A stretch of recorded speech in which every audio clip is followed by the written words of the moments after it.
बिस्मिल्लाहिर्रहमानिर्रहीम। अस्सलाम वालेकुम। कैसे हैं आप सब लोग? उम्मीद करती हूँ ठीक ठाक होंगे, फ़िट फ़ाट होंगे और ईमान की बेहतरीन हालत में होंगे। अल्लाह ताला खुश रखे, आबाद रखे, शाद रखे और हर बुरी निगाह, हर बुरे लम्हे शैतान के शर से, हासिद के हसद से अल्लाह ताला आपको और आपके बच्चों को महफूज रखे।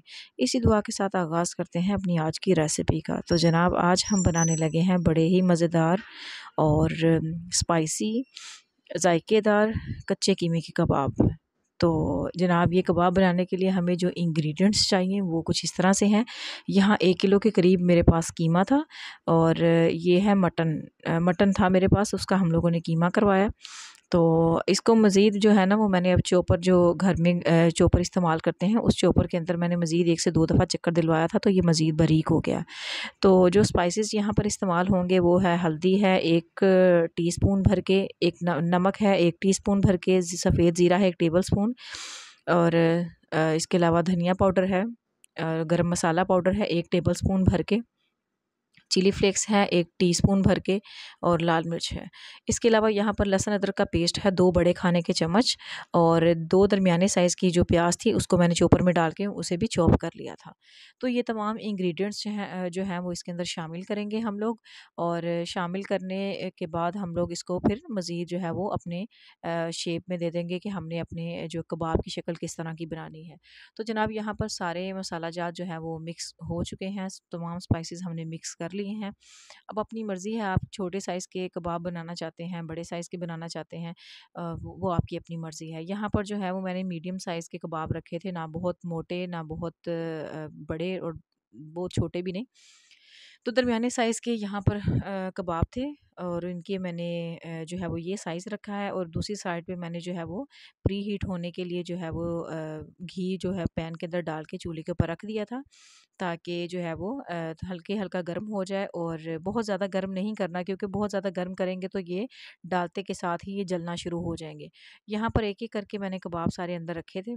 तो अब ये जो साइड्स पर अब आप देख रहे हैं, तो ये हमेशा चाहे आप शामी टिक्की बनाएं या वो आप इसके अलावा जो है वो चपली कबाब बनाएं या कच्चे कीमे के कबाब बनाएं, तो उसमें ये हमेशा जो है वो साइड में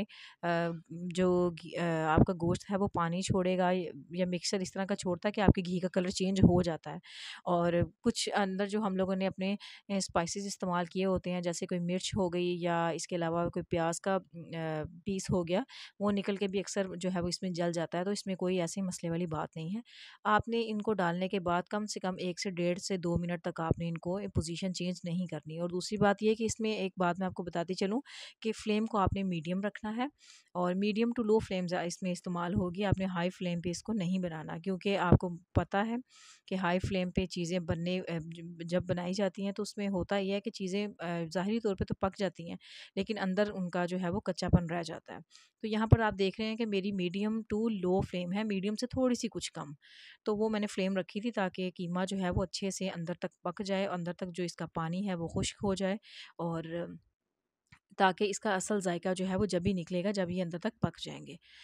तो जनाब, यहाँ पर जो है वो मेरे कबाब जो हैं वो तकरीबन तैयार हो चुके हैं। यहाँ पर अब इनको मैं निकालूंगी और निकालने के बाद जो है वो मज़ीद मैं अपना जो बाकी रह गए थे उनको भी बारी बारी जो है वो फ्राई कर लूँगी।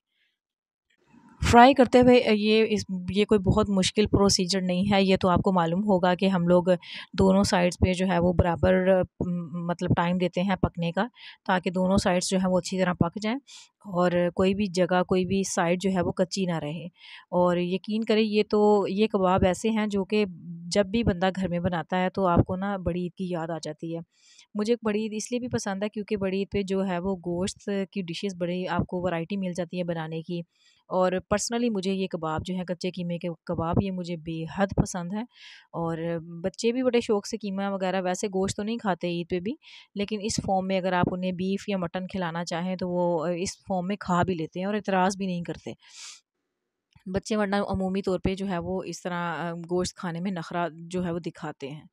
तो जनाब, यहाँ पर आहिस्ता आहिस्ता करके मैंने तेल से जो है वो अपने सारे कबाब निकाल लिए हैं और उनकी जगह मैंने मज़ीद जो मेरे रह गए थे उनको मैंने अंदर ऐड किया है, ताकि वो भी जो है वो पक जाएं। और उसके बाद फिर हम लोग इसको जो है वो आपको दिखाएंगे कि इनके बनने के बाद हमने जो है वो इसकी क्या लुक क्रिएट किया।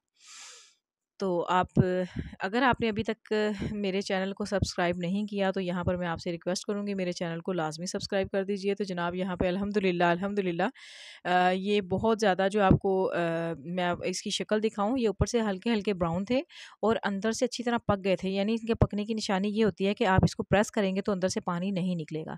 तो अल्हम्दुलिल्लाह मेरे कबाब बन के तैयार हो गए हैं। आप बनाएँ इस रेसिपी से, अपने घर में खुद भी खाएँ, बच्चों को भी खिलाएँ, घर के बड़ों को भी खिलाएँ। और एक लास्ट रिक्वेस्ट आपसे, अगर आप मेरे चैनल पर नए हैं तो चैनल को लाइक कीजिए, सब्सक्राइब कीजिए और शेयर करना तो बिल्कुल ना भूलिए, और कमेंट बॉक्स में कमेंट भी लाज़मी कर दिया कीजिए, ताकि उससे हमें फिर आपकी इस चीज़ का पता चलता है कि आप हमारी रेसिपीज़ को पसंद कर रहे हैं, ट्राई कर रहे हैं। और हमें अपनी दुआओं में याद रखिएगा। हमें दीजिए इजाज़त। अल्लाह हाफ़िज़।